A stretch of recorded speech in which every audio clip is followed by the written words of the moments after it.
this slide. Now you can just press Alt Tab and go to that, and just click on the screen once. We are moving on.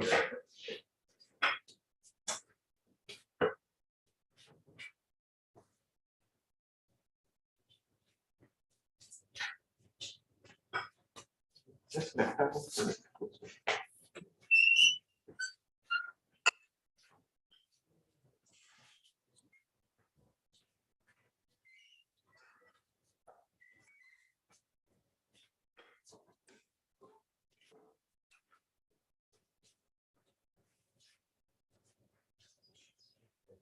So, welcome everybody. We have Mrinal Kumar from IIT Bombay. He is speaking on fast multivariate multipoint evaluation over finite fields. Of polygons. Yes. Okay. Thanks, Kumar. Thank you everyone for coming. Thank you everyone for joining remotely. I have a lot of slides. I don't intend to cover all of them. If you have questions, stop me and ask. Almost everything about this talk is elementary. There's no the problem, the solution, everything here is elementary. If something is not clear, please stop me and ask. It's not because it's very likely that I said something. All right, so this is based on a couple of recent joint calls with various subsets of these people. Yes, and this is indeed a talk about multi-point evaluation over finite fields. All right, so let me tell you what the question is. It's a very sort of clean and natural question. So there is an m-variate polynomial of degree d minus 1 in each variable over some field k. And this polynomial is given to us as a list of coefficients. And we are also given a bunch of points, k tuples over the underlying field. And the goal is to evaluate the polynomial at these points. Okay. So we'll follow this this notation throughout. So m will be the number of variables, d is the degree in each variable, and k unfortunately is the field because I wanted to use f for the polynomial. Okay, so that's the question. All right, so there's and we want to design algorithms for this question. And just going forward, so the input here is specified by d to the m plus n times m field elements. So d to the m, that's the description of the polynomial, and n times m, that's the description of the input points. And if k is a finite field, which will be the case for most of this talk, then the number of bits in the input has a log k, log the size of k factors sticking around. So this is a good number to keep in mind. D to the m plus nm, maybe log. So that's our input surface. All right, so there's a naive algorithm. We can just iterate over all the points, evaluate the polynomial at each of these points, and be done with it.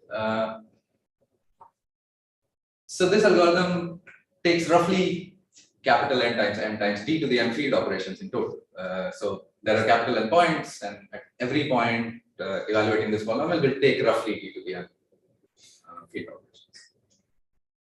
So one regime of, if there are too many parameters, one sort of regime of parameters which I typically think about is when capital N is equal to d to the m. So then the input size is roughly order capital N. Up to some change, and this algorithm runs in time order n squared. So it's a quadratic time algorithm roughly. And the question that we are interested in is, can we do this faster? So in particular, can we come up with an algorithm which runs in linear time? So that's the question. That's the question that we're going to talk. All right, so let's sort of stop a bit and ask, why do we care about fast algorithms for this question? And I think the primary reason to care about is this. It's a very, very basic and natural algorithmic question in computational algebra. Polynomials are a fundamental object throughout computer science, algorithm design, complexity theory, pseudo-randomness, error correcting codes. Evaluating polynomials is probably the simplest computational question that we can ask. And that's what we are asking. But there are other reasons as well. And it's not, and these reasons are also related to the fact that this is a very, very basic question. It seems to have a few very interesting applications. Here's a incomplete list.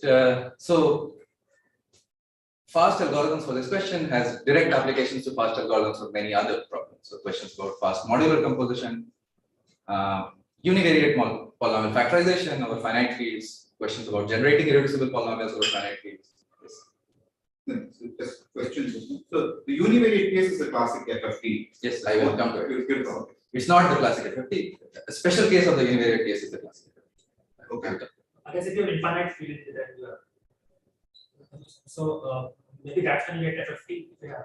You also get it over finite fields. So when you have symmetry polynomials, you also get it.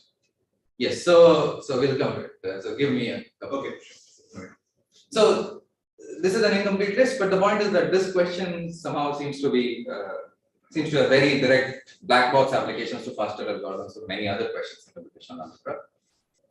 And one problem in particular, which has been one of the reasons for interest in the question in maybe the last 15-20 years, is this application to univariate polynomial factorization.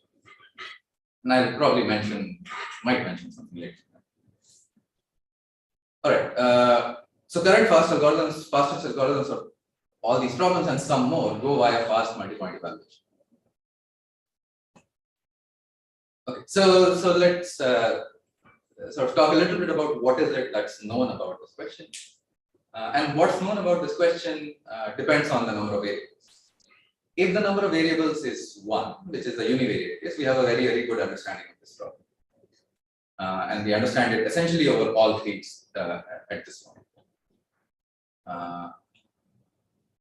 In particular, we know nearly linear time algorithms. So we don't know linear time algorithms, but we know nearly linear time algorithms, and at least a subset of people working on these things believe that the current algorithms are basically the fastest that we should be able to do.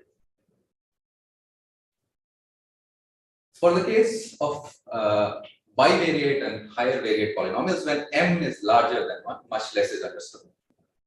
And I'll elaborate more on this. And this is the focus of this talk. So we want to talk about multi-point evaluation when the number of variables is larger than 1. And yeah, in fact, as I'll say later, you should think of the number of variables as much larger. All right, so let's talk about the univariate case. So the univariate case, we have a univariate polynomial over a field, a list of given as a list of coefficients and a bunch of points in the underlying field, and the goal is to evaluate the polynomial here. And the input here is specified by capital N plus D field elements. And when the set of input points is structured, for instance, when we are talking about all roots of unity of some order, this is the standard fast Fourier transform. And this indeed runs in time N plus D with some polylog factors hanging around. So I'll use this notation. This is what I mean by nearly linear time algorithms throughout the talk. So input size raised to 1 plus little of 1, and I will not care too much about what little of 1 factor really is. So this is the standard FFT, but note that for FFT we really need the set of input points to form roots of unity of a certain order, or they should be a dense subset of the roots of unity of a certain order for things to work. But the question we asked that the points alpha 1 up to alpha n are arbitrary. So what do we do for arbitrary set evaluation points? And that's not completely trivial. In fact, but it's no. So there's a beautiful algorithm of Borodin and Moenck from '74 where they give a nearly linear time algorithm for evaluating a univariate polynomial at an arbitrary set of evaluation points. And so this algorithm is again, it's based on ideas related to FFT. So it's a very, very clever and neat application of FFT, but it also has some more ideas which over time have had many, many other applications. So I think this is one of the first examples I know of something like a Newton iteration being used in computational algebra, which happened to be a very fundamental tool in results in the 80s and actually continues till now. So very nice paper, very and very, very clever but elementary algorithm, which solves the univariate problem essentially overall. All right, so that's the univariate setup. For the multivariate case, things are not that great. But yeah, but we can say something. So for when the set of input points is structured, like the FFT example, so there's a nice input configuration here, which will also be useful for us. So if the set of input point forms a product set, so there are subsets S1 up to Sm over the underlying field, and you're looking at all points in S1 cross S2, the Cartesian product.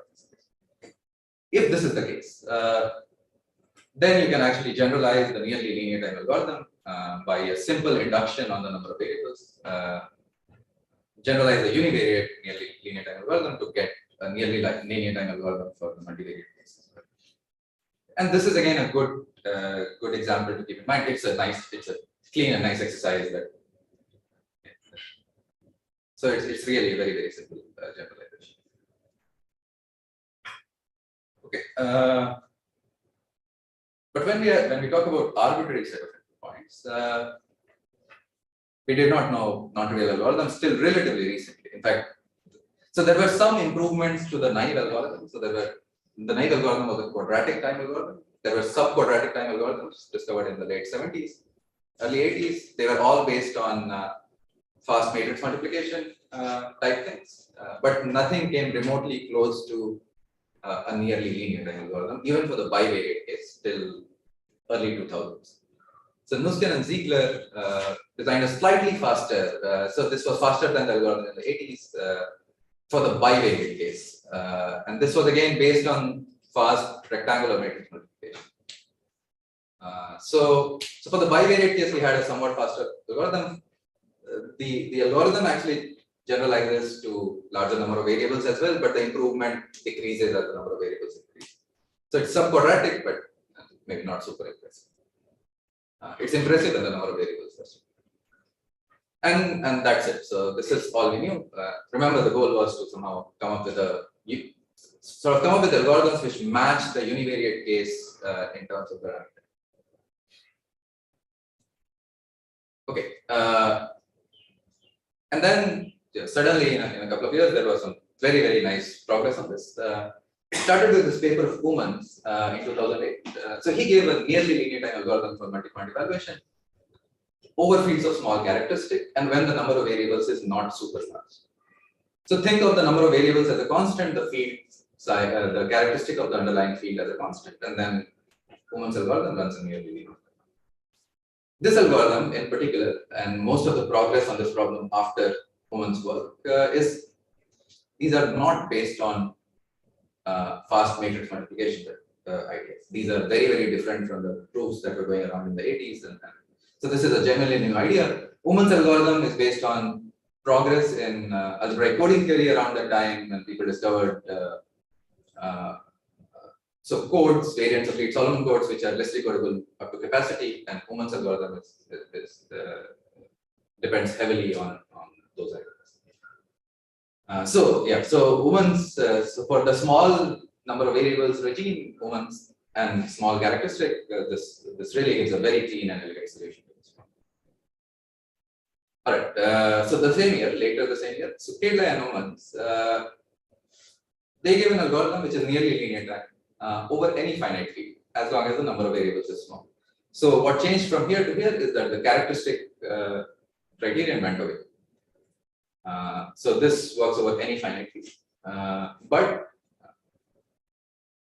the number of variables shouldn't be too large. So you should think of the number of variables as large constants, t to the bit of. So Umans was only for finite fields.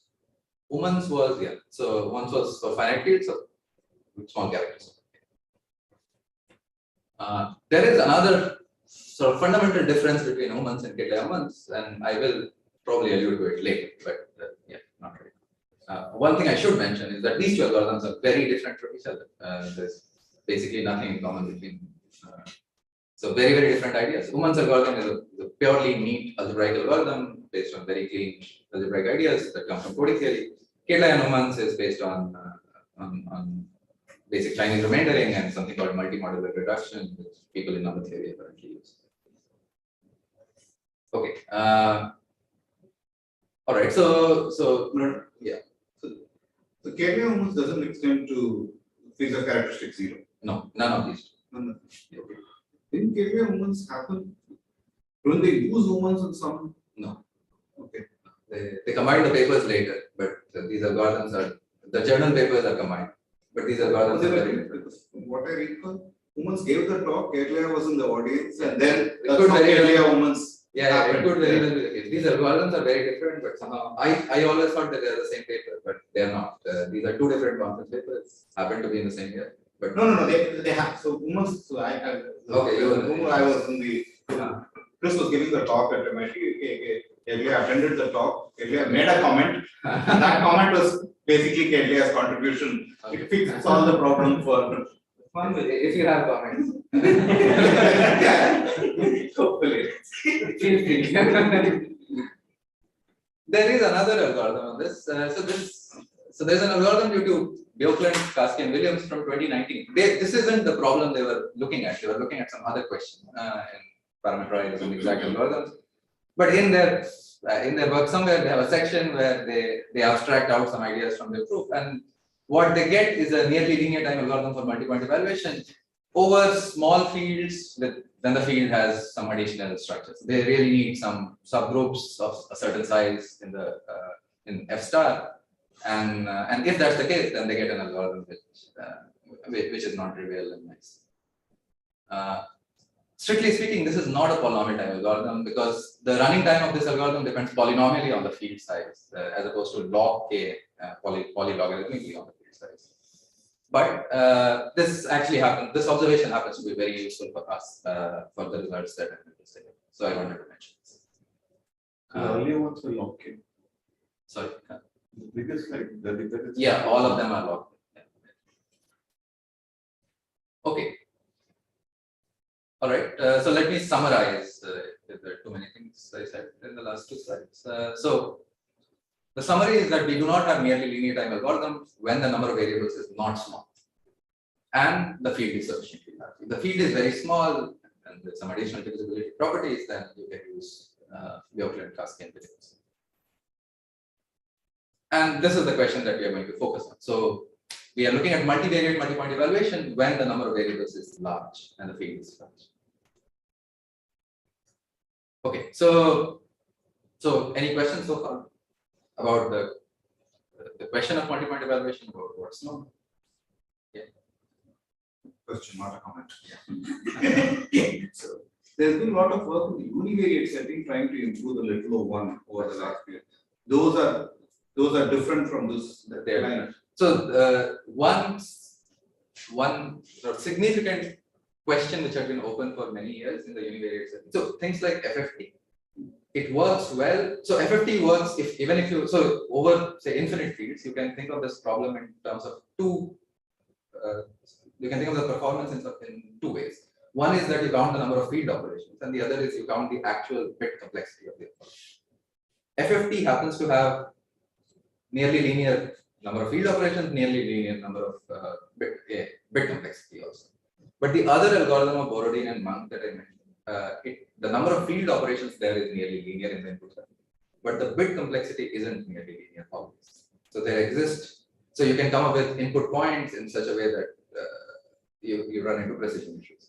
This problem was around for many years. It got solved last year by a very clean and sort of neat geometrical algorithm, again based on FFT. But now we know that we can do univariate multipoint evaluation over, say, complex numbers with an algorithm whose bit complexity is nearly linear in the sense. So that was a very natural and nice question. Had been around for a while. Okay.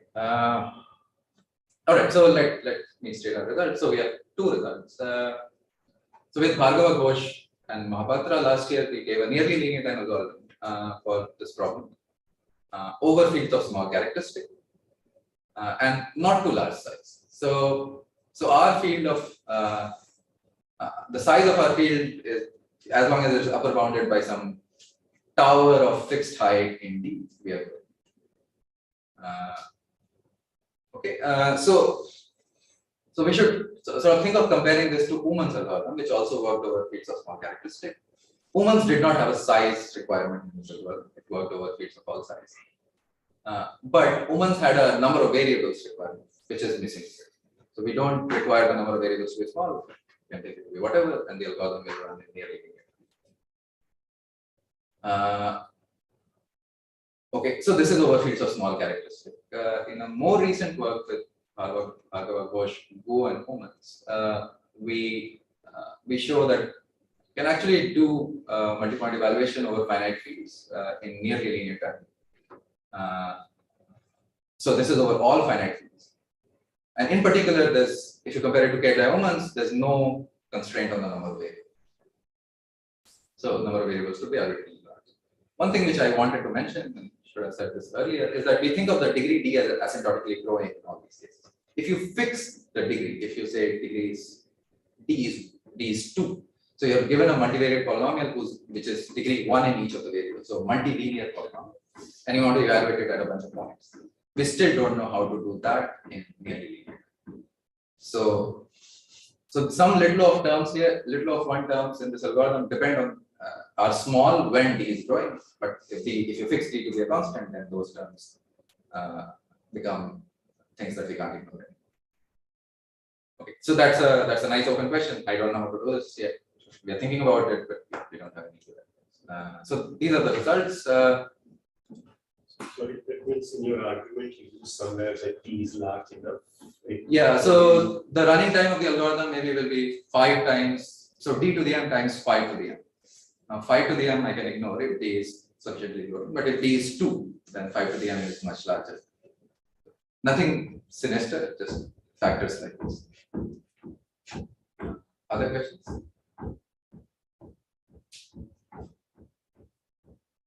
Okay. Okay. Once again, characteristic 0 is not covered by. Yeah, we don't know. Yeah. All of these really rely on the fact that the field is finite. This one really absolutely rely on the field. So characteristic 0 is the question that I actually started thinking about when I first started thinking about this question. But yeah, it's not clear. How to do anything. Just to clarify, characteristic 0, the issue is not with respect to the bit size. No. Even with respect Yeah, I mean, in fact, come up with non-uniform algorithms, come up with circuits which do this. We also don't know how to do. So I'm just interested at the moment in counting the number of arithmetic operations over numbers. We don't know. Well, so you just mean k is in, you can finite field just as it has non-zero characteristic, right? Here, no, because Yeah. that's all you mean by. Yeah. You can always work in whatever way.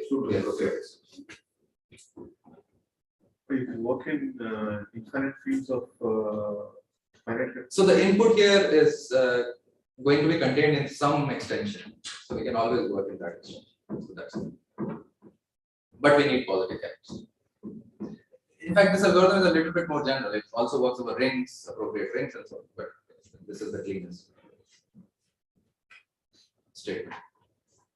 I don't know, I guess at some point, is there this algebraic versus non-algebraic? Yeah, so let me summarize. So this is the question we started with. They had known nearly linear time algorithms when the number of variables is large over any large enough field, and essentially these two results, the later result actually gives as long as b is growing for all. Okay, this is the first table I've ever made in any talk. So this is a rough summary. Just ignore the last column for the moment. I will come to it. But yeah, this is what's happening here. So the main change is, I think, is here. So for both Umans and Kedlaya-Umans, we needed m to be small. We don't have any such constraint. Okay. So in Umans or Kedlaya-Umans, did they also need this thing of like d to 4? They needed because they were thinking of small. Yeah. So they needed d to be growing. That's the growing parameter. Yeah. But they also have lower order terms, so they also can't deal with multilinear and things like that. Even if you try to sort of work through the calculations. Okay. So I want to talk a little bit about applications, and then we'll go and talk about. I'll say something about it later. So faster algorithms for multi-point evaluation, because of these black box connections to a bunch of other questions, most notably modular composition. I haven't told you what this problem is. Modular composition is essentially this question that, so we have three polynomials f, g, and h. Think of all of them as degree d. And we want to compute, say, f of g of x mod h of x. So we want to compute the composition and then compute the remainder modulation. And you can think of various variants of this question where f is maybe a multivariate polynomial and we want to compose it with, instead of just g, some g1 up to gm and then go mod it. So things like that.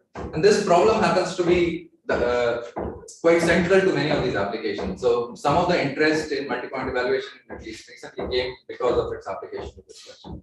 So because of these black box connections, we can solve multi-point evaluation even when modular composition, even when the number of variables in f is very large, which is something Kedlaya-Umans could do. But beyond that, to some of the questions that were interesting to me, for instance, polynomial factorization over finite fields and so on, it's not clear to us that being able to solve multi-point evaluation in a large variate regime is actually helpful in speeding up any of these. I'm not convinced that it's not helpful, but at the moment we don't know if. But apart from these black box connections, there are two non-black box applications of these algorithms, which I actually want to talk about. So the algorithm over fields of small characteristic has two applications which are not black box, in the sense that they rely on ideas from the algorithm itself, but not the final statement. The final statement is not sufficient. One of these applications is to data structures for polynomial evaluation, and the other is to upper bound on the rigidity of band bound matrices. And I'll take a few minutes to talk about both these applications. So we'll take a small digression and talk about data structures. So the setup is the following. We have a finite field of size q, and we have data, and our data is a univariate polynomial of some degree.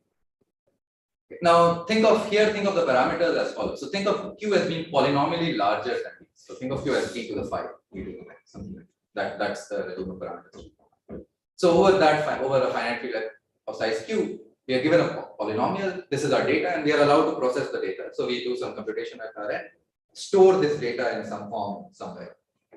And the goal is to be able to answer fast polynomial evaluation queries. So you give me this polynomial, I do some processing, I store some information, and now you start asking questions. So, well, what's the value of this polynomial at alpha? What's the value at beta, gamma, delta, stuff like that. And the goal is to process this data in a way that I don't use too much space in storing whatever I'm storing. And I'm able to answer the queries by a small bit access or memory access to this, to whatever I'm writing. Okay, so two parameters to measure the performance: the amount of space needed and the amount of query, the number of cells I'm going to access for each query.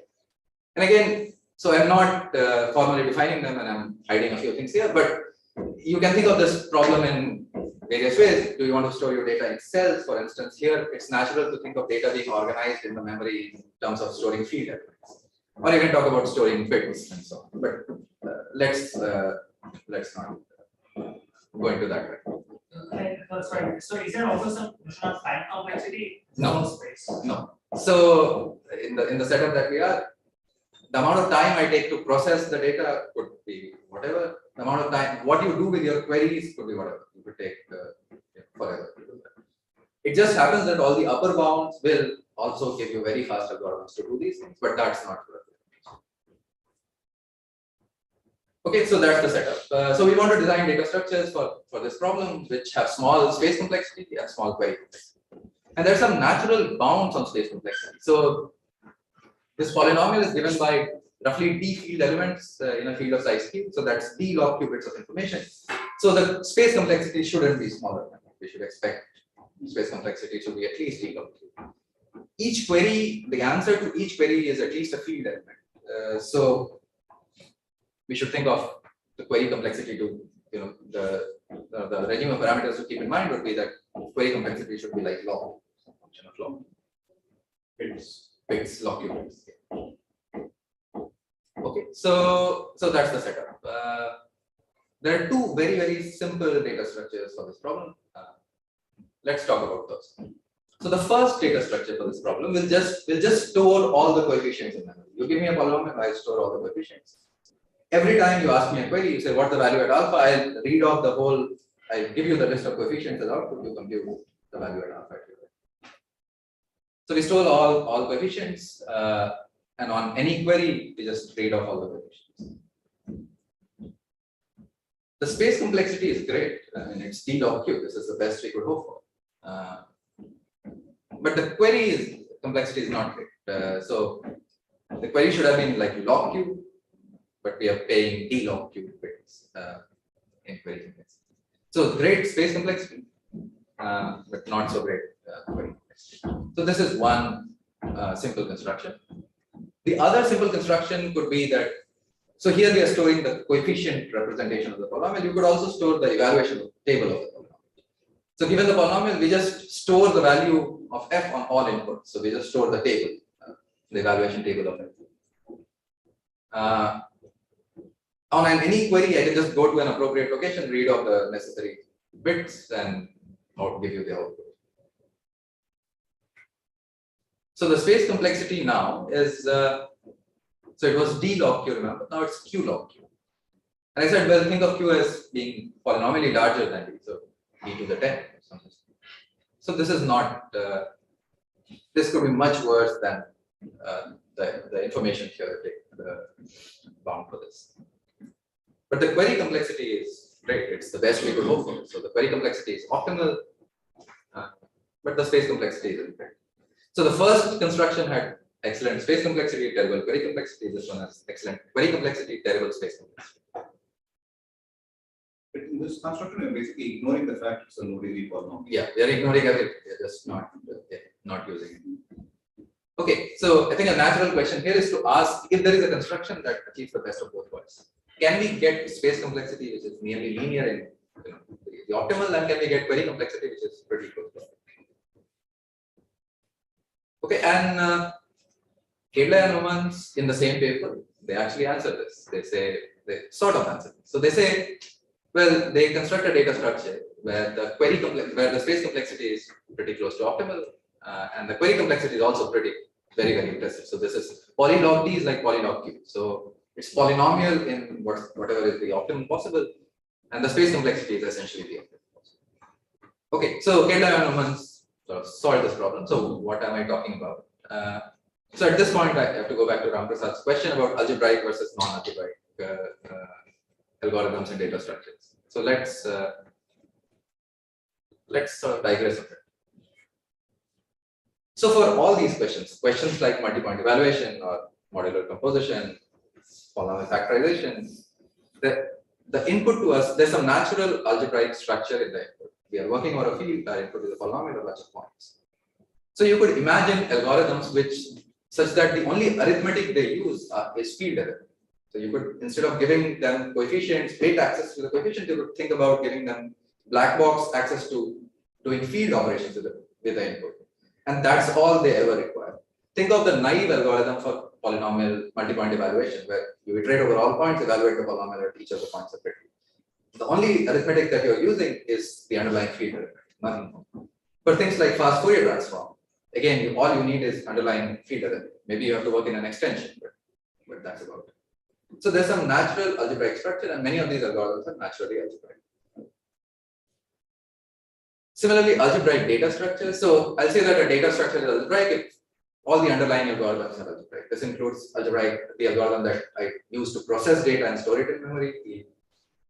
The algorithm that at your end you run when I give you whatever you want from the memory and try to evaluate the polynomial. Including the address that you wish to prove in the middle. Yeah. So yes. So to be safe about it, think of algebraic data structures as just storing field elements, and the address generation in that case, we can think of having a small circuit over the underlying field with some algebraic statements.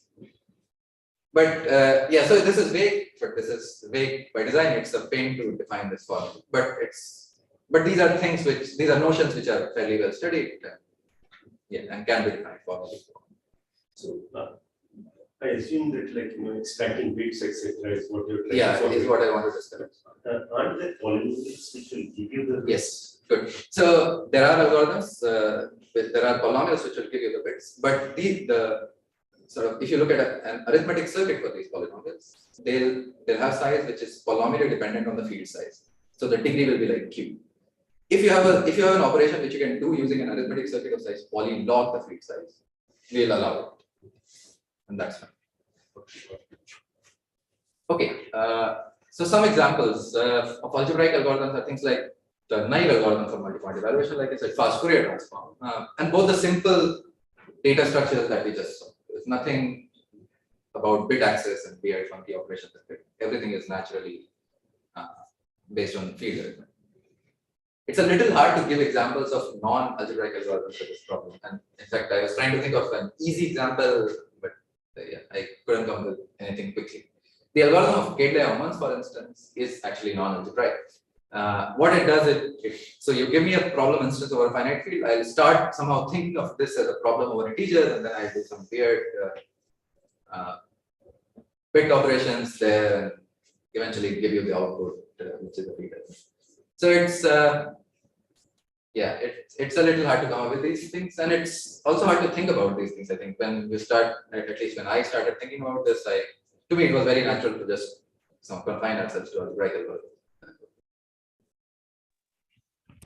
Hi, Mrinal, I have a question. Yeah, hi. Hi. So are you also allowing like comparison operations among field elements here? So, for instance, if I have an algorithm that checks if the input is an even number or something in whatever that means. Yeah. Well, okay. So I'm thinking of these questions as over finite fields, but okay. Yeah, but if you are over a field where you could do probably I wouldn't. No, comparison in the sense that suppose you are just checking whether the answer is 0 or something. Is that allowed? I think that's allowed. Yeah, that's fine. Oh, okay. Okay. Thanks. All right. So by these, though you haven't formally defined it by these algebraic data structures, this first step in which you design these circuits which access the data structures, and the data structures uses this plus multiplication gates, which possibly depend on the field. Yeah. But other than that, there is no further dependence on the. Yeah. I mean, you could branch, and you could do it. Then if something is 0, then you do something else. You do something. So Because you could use field constants and stuff. Yes, that's fine. Yeah, but you may use field constants and 0, non-zero. Okay. And algebraic algorithms, I think at this point, I've been trying to convince you that they are more aesthetic, and they are also somehow more useful when you are thinking about certain arithmetic models of computation, which is how I arrived at some of these questions. But just from the point of view of aesthetics, I think it's very natural and desirable to have algebraic algorithms for these questions. All right. So for the data structure question, it would be nice to have an algebraic data structure with appropriate performance guarantees, which are close to optimal in the memory complexity, the space complexity, and close to optimal in the query complexity as well. Kedlaya-Umans doesn't give you that. Kedlaya-Umans, the data structure here is very clever, very non-intuitive, and very not algebraic. So what we would really like to have is a data structure which achieves Kedlaya-Umans type guarantees for polynomial evaluation, but happens to be algebraic. The question to ask here is that even possible? Is this too much to ask for? And in the mid-90s, Milterson showed that if the underlying field is large enough, if the field is exponentially large in the degree of polynomial that we are dealing with, then we can't have an algebraic data structure with Kedlaya-Umans type guarantees. In fact, he showed something quite strong. So he essentially shows that the best you can do is to store coefficients. In fact, store coefficients because the field is very large. So essentially, the only thing you could do here is to do something like if you wanted to be algebraic. Q is the field size. So so this feels like too much to ask for.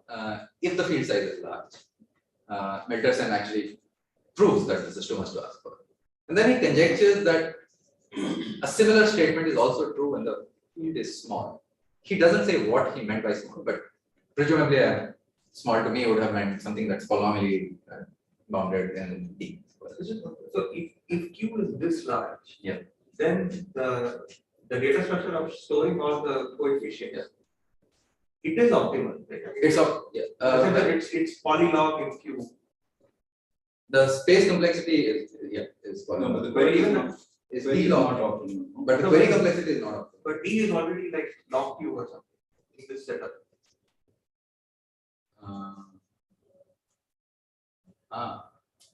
The 1 plus smaller. Okay, oh, it's not 1 plus 1. Yeah. But okay. So So it's like polynomial and log. Right. Okay. Yeah, so Milton's proof is it's not very long, and he proves something somewhat stronger than what it's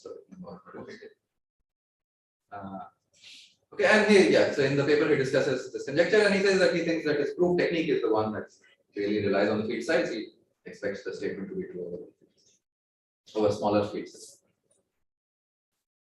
Alright, and one corollary of our algorithm or techniques in this algorithm over small characteristic, algorithms for multipoint evaluation over small characteristic, is that we construct an algebraic data structure for polynomial evaluations with nearly linear space complexity and sublinear query complexity,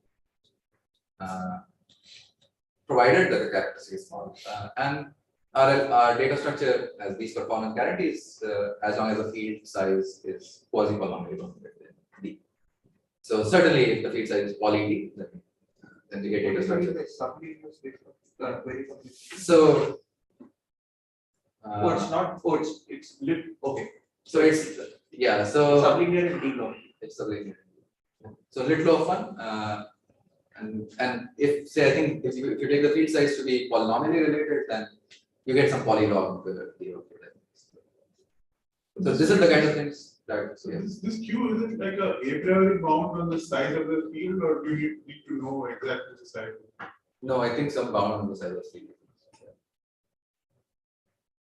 Okay, so this is one of the applications I wanted to talk about. This took longer. The other one I'm going to go relatively fast. I want to talk about the proof in algebra. So matrix rigidity. So matrix is R comma S rigid if you can't write it as a sum of a low rank matrix and a sparse matrix. So in particular, for RS rigid matrices, we shouldn't be able to write them as a sum of a matrix of rank at most R and sparse at most S. So think of this as some sort of a notion of high rank, which is robust to some changes in the matrix. Okay, this definition came from a paper by Valiant in 1977, where he showed that explicit construction of matrices which are rigid, which is sufficiently rigid, will imply new lower bounds in algebraic complexity. So this made this problem interesting. I think it's quite it's a clean and natural and I think appealing question on its own. But this connection just gives you very, very concrete and killer applications of this notion. So people have been trying to construct rigid matrices for the last 50 odd years, but we haven't had much progress. They've had some progress, not nowhere close to getting algebraic complexity lower bounds that Valiant wanted to get. Yeah. Sparsity is the number of non-zero entries. Okay, but what we have accumulated in 40-50 years of work in this area is a collection of candidates. So we have had many popular candidates for what matrices could be rigid. So matrices like Hadamard matrices, discrete Fourier transform matrix, Vandermonde matrices. So people believe them to be rigid, and in fact there are results proving some sort of rigidity lower bounds of many of these matrices over the years. The reasons for some of these beliefs are sort of different. So I think for discrete Fourier transform matrices, people believe them to be rigid because they expect this kind of a lower bound that Valiant wanted to prove to be true for the DFT matrices. So essentially FFT is the optimal algorithm for that belief comes from there to some extent. But and DFT is like a special case of Vandermonde matrices, so we expect them to be rigid. Sorry, it's my question. What is this capital V, capital S?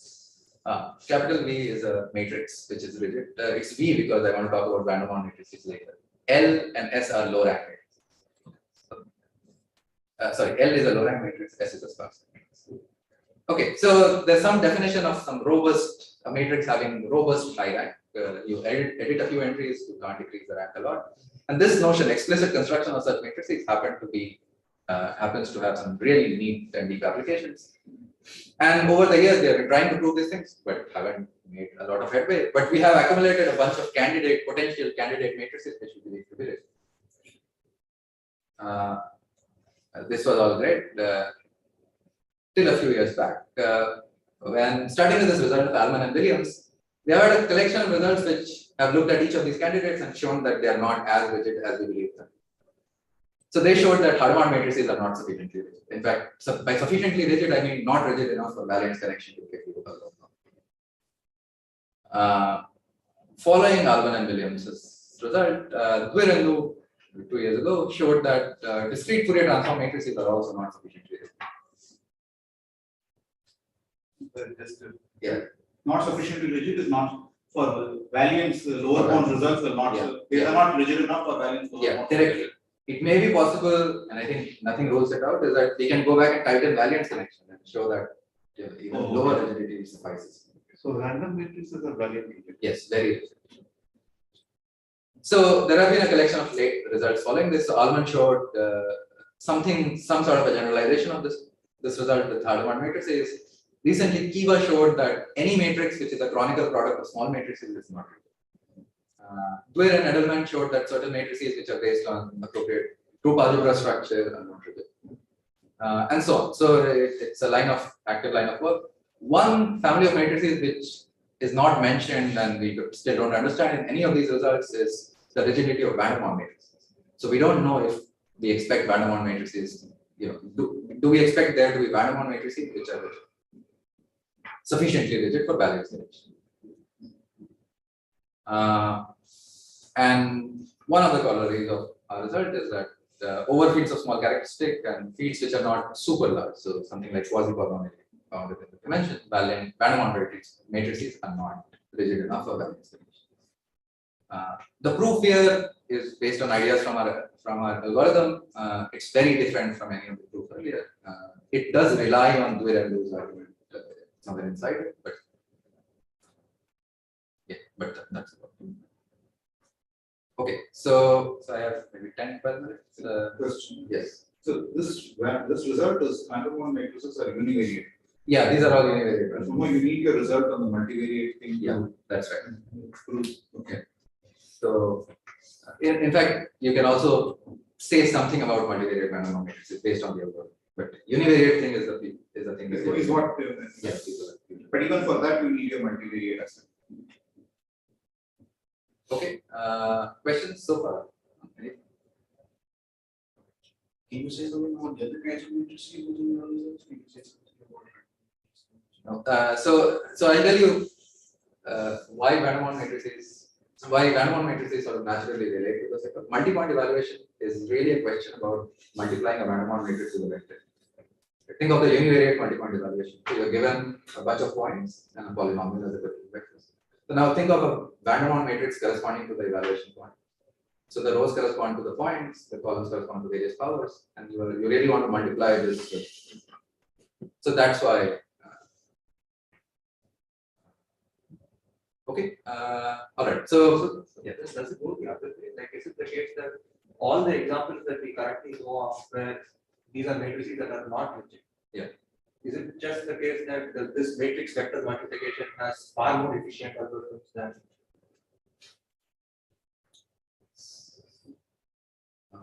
At least in Hadamard and DFT, so it looks like an effect. it's true. So I don't know if we can make like a black box connection. Saying efficient algorithms will very efficient algorithms will probably imply rigidity of performed by variance connections. Right? If your algorithm is so efficient, you can implement it in a low depth linear circuit, then you apply variance connection. But I don't know if this is tight enough for algorithms like that. Okay, so I want to talk a little bit about the proof. So I want to give you an outline of this algorithm. So this is the algorithm for multipoint evaluation over feeds of small characteristics. So the feed is not too large, the characteristic is small. Think of the characteristic as actually a constant. Think of the feed size as some polynomial. It's not very. Okay, so this is our input. so polynomial of bunch of points. The algorithm will be in two phases. So there are two phases of the algorithm. The first phase is, I think of it as a pre-processing phase. This phase doesn't depend on the points that you want to evaluate the polynomial. It just depends on the polynomial, the underlying field, and so on. The second phase is what I call local computation phase or local decoding phase. So in this, the second phase will depend on alpha 1 up to alpha n, and it will depend on whatever we have computed here. Now, this structure of the algorithm should already sort of give you these vibes about data structure connection. This is how I describe the data structure problem as well. So give me the polynomial, I'll do some processing, store some information. Now you give me evaluation points, I'll do some computation. So this is so that's why this leads to data structure. The data structure was algebraic, or the data structure was No, the data structure that comes out is algebraic. Huh? Is algebraic. Is algebraic. The answer to Yeah. So Michelson conjecture, we give a counterexample for fields of small units, not loops. but there's some later part in the thing which makes it non-algebraic. This result is completely algebraic. So the algorithm over fields of small characteristic is algebraic. Oh, right. The second result I mentioned, that's So when you allow powers, yeah. So okay, so there are two phases. So let me briefly describe both the phases. So the pre-processing phase relies on this construction of this mysterious set S. So we'll construct a set S. It's a subset of the of K to the n with some properties. So the first property is it's not too large. So think of not too large as being comparable to the input size. So things are linear in the input size. So we want a not very large set with some properties. The first property is that it's a product set. So it's S1 cross S2 cross S3, blah blah.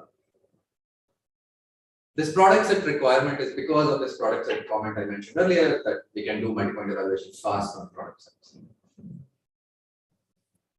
so by the input size, you mean d to the m or n? I mean n plus d to the n. N. So you know the size of alpha 1 to alpha, Yeah. though you're not using it. Yeah, it will actually be like d to the n later, but here I mean. So the third property is sort of the crucial property.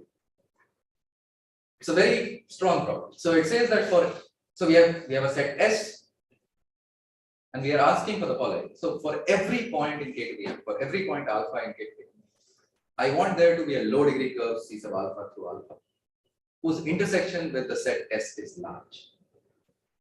Okay. For the moment, think of this low degree curve as just a line. Line is a degree 1 curve. So what we are asking is that through every point in K to the n, I want a line such that its intersection with the set. I want a line through alpha such that its intersection with the set S is large. I might mention what large and small mean, but for now. So this second property should remind you of things that you may have, if you have seen things like Kakeya sets, Firstenberg sets, Nikodym sets. In discrete geometry, the second property is like that. So we want a set S with these properties. In fact, here we would want the set S to be explicit. We should be able to construct it very fast. We should be able to work with these curves very fast, and so on and so forth. So there are all these computational requirements here, but for now, this is what we want. Once we have the set S, so the first part of the pre-processing phase, we construct the set S. The second part, we evaluate F on all points. The fact that S is a product set tells us that the evaluation can be done pretty fast. So can be done in time which is linear in the size of the set S and the description of the polynomial. Okay. That's the pre-processing phase.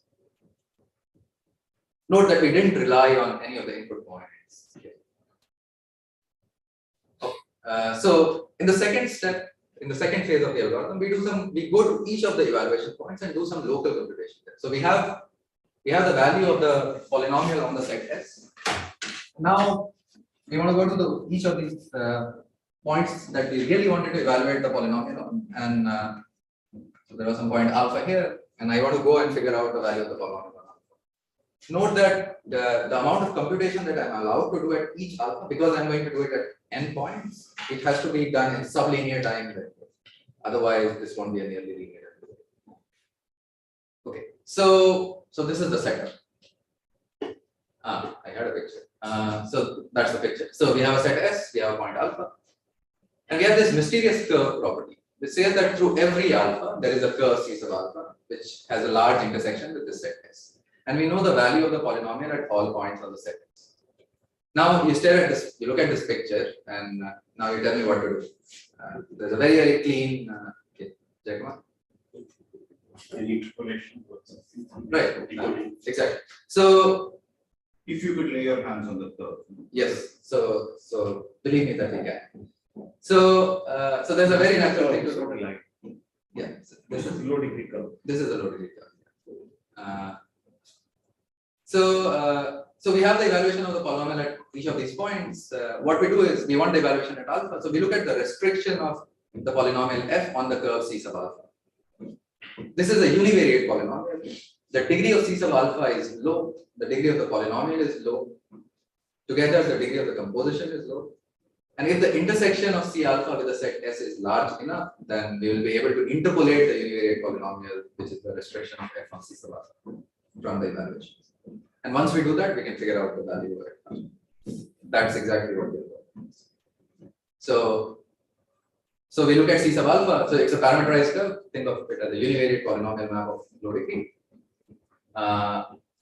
It passes through alpha. So there is a u in K such that C sub alpha of u equals alpha. That's what it means to say that it passes through alpha. So we look at the restriction of f on this curve C sub alpha. So we look at g of t, which is f of f restricted to C sub alpha essentially.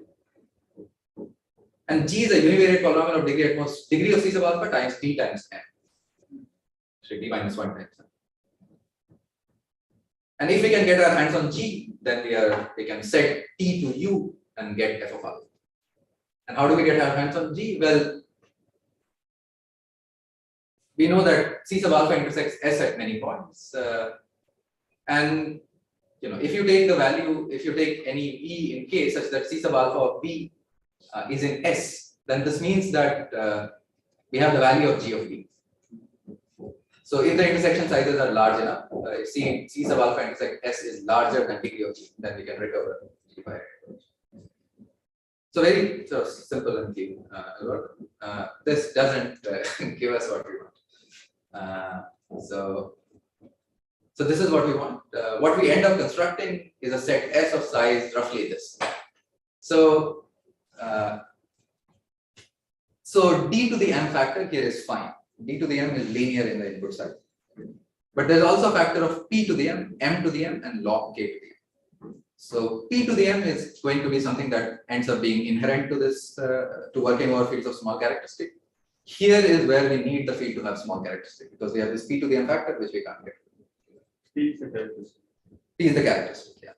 The factor m to the m we actually get rid of. So we replace m to the m by 4 to the m. This is where we need the degree to be grown. This is the 4 to the m factor. Log k to the m we can't completely get rid of, but we end up being able to replace this by an iterated log. This is where I said the field size should be cut out. I'll say a little bit about these things. Is it okay if I go like 5 minutes?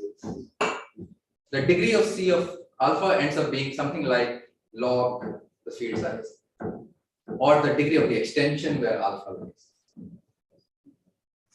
The intersection happens to be this, so d times m times log, and this by choice here is larger than the curve times. Okay, so what is the mysterious set S? Well, so here's the construction. So we basically find the power of the characteristic which sandwiches this quantity dm log k. And we take a subfield p to the p, fp to the p, and we look at all the m tuples from the subfield. That's our set S. So set S is did saying subfield confuse you? B may not divide the extension that we are working with, but we think of it as in some bigger extension. That's fine. So clearly, this construction gives us a set of the appropriate size. It's a product set. So it can be constructed efficiently. All we need to do is to construct f sub p to the b, which we can do efficiently in this case. What happens if the original field itself is a prime field? Yeah, this is a field of small characteristic. So if the It's a field. Okay. so we can evaluate the polynomial everywhere. If you give me a 3 to the n, I just evaluate the polynomial everywhere. S is larger than K.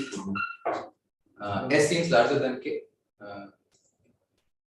No, right? I mean, k is like t to the some power.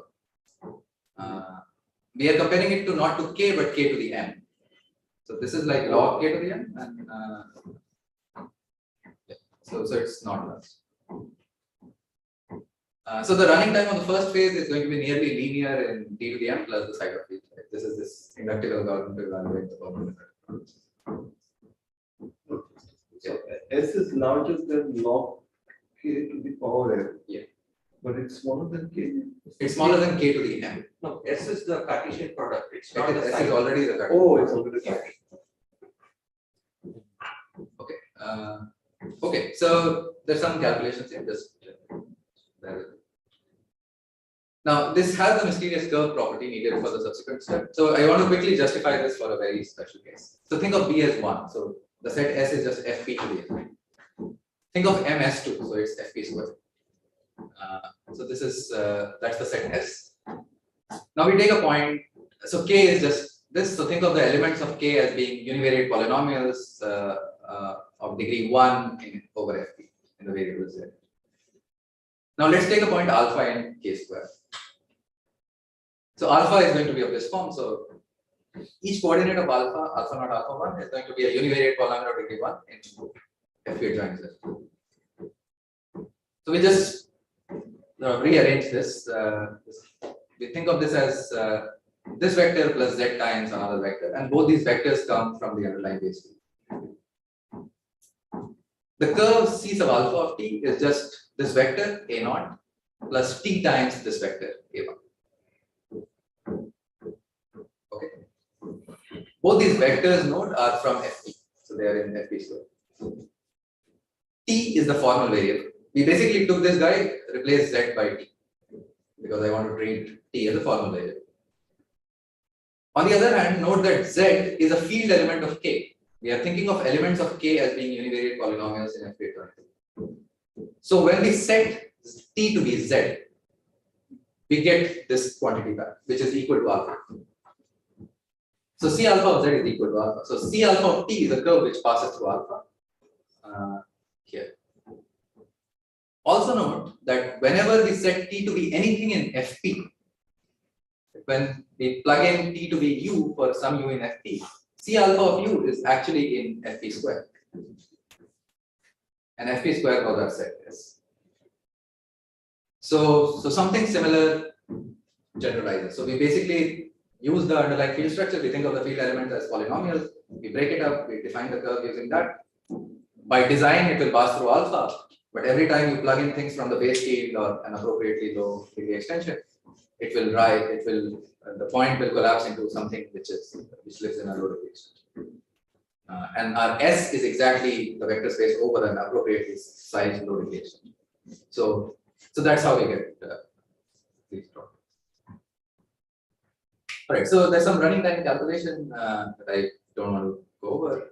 But the point is that the pre-processing phase, if the set S is small enough, it runs in this amount of time. So set S here was of the size PDM log P, log K base P. So it's this running time. This is not great, like I said. It has m to the m, log P to the m, log K to the m. The local computation step is pretty fast. So there are n points where we have to do this local computation, but in each local computation, what we are doing is really sort of doing some univariate polynomial interpolation with some low degree polynomial. And the degree, etc., are all of the right size. So this is not an issue. This is the local computation step runs pretty fast. But this is not what I promised. I promised you something that was a large number of variables, has a better dependence on the field size. So note that somehow if we can work with a smaller set S, then this bottleneck reduces and we get a faster controller. But if we try to reduce the size of the set S, we had all these mysterious curve properties, right? Where we want to interpolate a polynomial along restriction of a polynomial along a curve. We need there to be enough intersection points to be able to do this. So there's some tension in these requirements. We need a couple of more ideas to get this done. So this is what I said. So in order to deal with large number of variables, we use method of multiplicity. So instead of evaluating the polynomial f on the field on the set S, we evaluate f and all its derivatives up to some order. In fact, order m.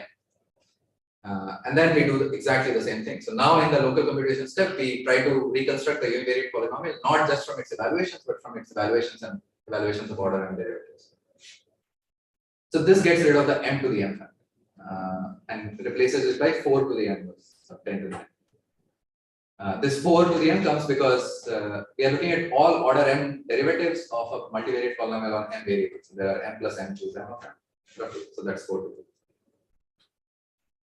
So this is how we improve the dependency on m. The dependency on the field size is a little bit trickier, but the intuition is relatively clean. So the observation is that on each of these points C sub alpha, so the first observation is that the degree of the curve through alpha depends on the extension of the base field that the point lies in, because that's what we did for this example that we saw. So the degree of the curve depends on the degree of the extension the point lies in. So if you have a point which lies in a lower degree extension, it's easier to evaluate there. The curve through it with large intersection with S passes through, the degree of the curve is small. And the observation here for the improvement is that on each curve C alpha, so C alpha may be a large degree curve because your point alpha lives in a very high degree extension. But on each of these curves, just by their construction, there are a lot of points which actually live in a low degree extension. So instead of doing this one-step interpolation, we do sort of a recursive interpolation. So I'll draw a picture. So this is alpha, and there's a curve through alpha, which is a very high degree curve potentially. But this curve C sub alpha contains points in low degree extensions, lower degree extensions than alpha. So instead of interpolating this along this curve based on the evaluation in alpha, we first go to beta, and we pass this lower degree curve through beta, which intersects S at a large number of points. Using this and the previous algorithm, we figure out the value at beta. Then we figure out the value at gamma. We do this for all the sort of simple points on the curve C sub alpha. And then we use the information about C sub alpha intersection S along with these additional things that we have computed to interpolate the restriction of C sub alpha. So that's so this, and if you do this recursively and sufficiently many times, you will reduce the dependence on the field size. All right. So about to wrap up. So let me say something about this general algorithm over all finite fields. So this paper actually consists of two different algorithms. Both the algorithms rely on the ideas from the previous algorithm. They rely on approach of Kedlaya-Umans. This is common between them. But then they use some more ideas. One of the algorithms is completely elementary. So it relies on Kedlaya-Umans, the algorithm that I just showed you, and some clever Chinese remaindering. It's a completely elementary algorithm, but it's technical to describe and painful to work out. There is another algorithm which is simpler and shorter to describe, but it's not entirely elementary. It also uses the approach of Kedlaya-Umans, also uses ideas from the previous algorithm. It also uses something more. It uses this, crucially uses the theorem of Bombay and Vinogradov about density of primes in an arithmetic progression. But modulo this highly non-trivial result, this algorithm is very, very clean and easy to describe. I can do it later if you like. Yeah, essentially both the algorithms improve upon some of the bottlenecks in Kedlaya-Umans using the small characteristic case, and this BKW is this Bjorklund et al. Result that I mentioned, and some more ideas in slightly different ways. Okay, so that's it. So there are some open questions. Something that I really care about is to get an algebraic algorithm over finite fields. I would also be very interested in getting a circuit, even a non-uniform algorithm or an algorithm which works over infinite fields. Let's just count the number of arithmetic operations that we're doing. More applications is another sort of direction of interest. In particular, can we use the large variate case of multipoint evaluation to improve the algorithms for univariate polynomial factorization, which I haven't seen any improvement in some time. We could also think about questions about faster algorithms for other related questions. For instance, here, given a polynomial, we wanted to evaluate it faster at a bunch of points, but alternatively, we could try to do the reverse, where we are given the evaluation of a polynomial at a sufficiently large set of points, and we want to compute the coefficient representation. So the question of multipoint, multivariate interpolation. The case of constant D is also very interesting. We require all the results, Kedlaya-Umans, Umans, etc. Each of them requires that the degree parameter D is growing for the algorithms to be nearly linear time. In particular, we don't know how to evaluate a multilinear polynomial fast at a bunch of points over any sufficiently large field. That's it. Apologies.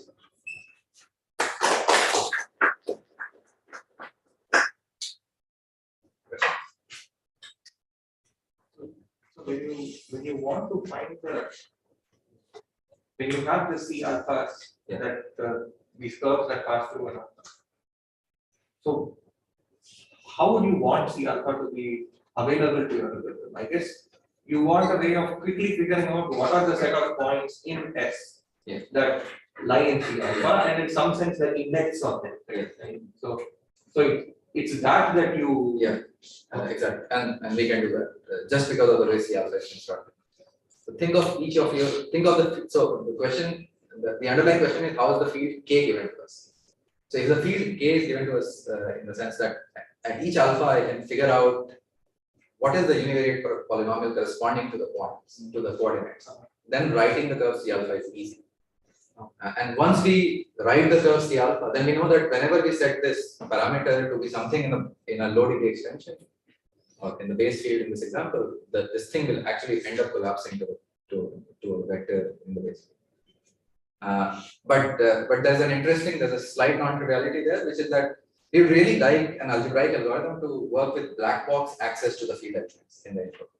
So maybe I don't, the input represented, the polynomial representation is not given, but we can figure that out using some simple black box elements. So this final structure which you have, there was this curve passing through C alpha, and then there were points in it beta gamma which you had to have other curves. Is it possible to describe this in a different way? That instead of a curve, I go to a larger dimension. That basically I choose a manifold passing through alpha and give a one single way of coming up with doing the whole thing, or you have to do this. So I don't know how to work everything out thinking of it as a larger dimensional extension.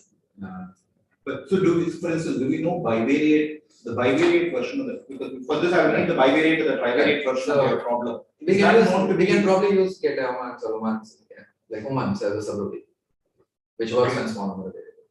So okay, fair enough. Okay. So if we can show that first of all this manifold satisfies all the other nice properties, that we can get our hands on it, figure out points on it, and so on and so forth fast.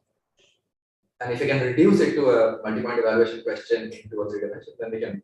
No, because you're certainly a manifold work, because the manifold which contains all your curves. Yeah. Question is how large the. Yeah, but I don't know if it's not clear to me that we are computing the restriction of F on the whole manifold. We seem to be computing the restriction of F on a whole bunch of curves sitting in this plane. Yeah, but you're not computing F on the whole manifold, you're computing on the manifold intersection S. And that should be enough to compute it on this other points. So that's what I mean. Because that's all, in fact, that's all you probably. Yeah. So probably that. So I'll have to think about how to parameterize this, but morally. Yes. So you mentioned that if things have product structures, then you can. So is there a similar result for evaluations also? So your curve passed through some points. Yeah. If those points themselves were nice, yeah, would the interpolation have been faster? For example, that's actually true. You can do the same. Essentially, the same induction on the number of variables works for interpolation as well. So a product set is a good. It's a good set for both interpolation and evaluation. But for interpolation, we don't know how to do it on anything other than product set. So, but one could not so get magic sets S which allow you curves which also have. So I don't know how to do interpolation using this because in some sense here you are computing local information. You want the value of the polynomial at this point. So this sort of proof strategy seems natural. But now the goal is to find the polynomial given its evaluation from a bunch of points. And in order to do something like this, we'll have to find a set S where we somehow, using this information which is spread throughout, we need to compute something about the polynomial on the grid. If we can do that, then we can do interpolation. But I don't know. So the thing you mentioned, they would work if alpha were, I mean, if k were specified as a quotient of a polynomial ring. Or,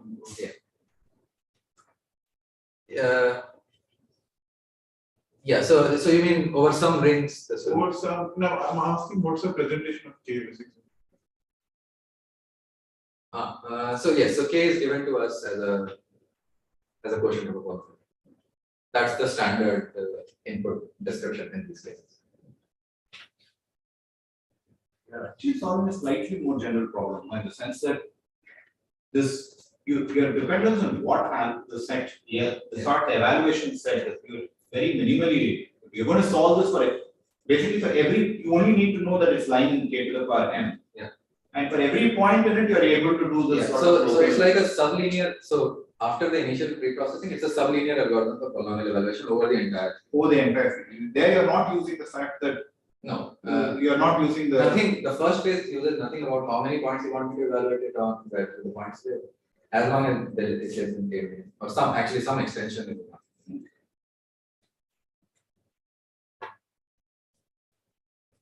Other questions?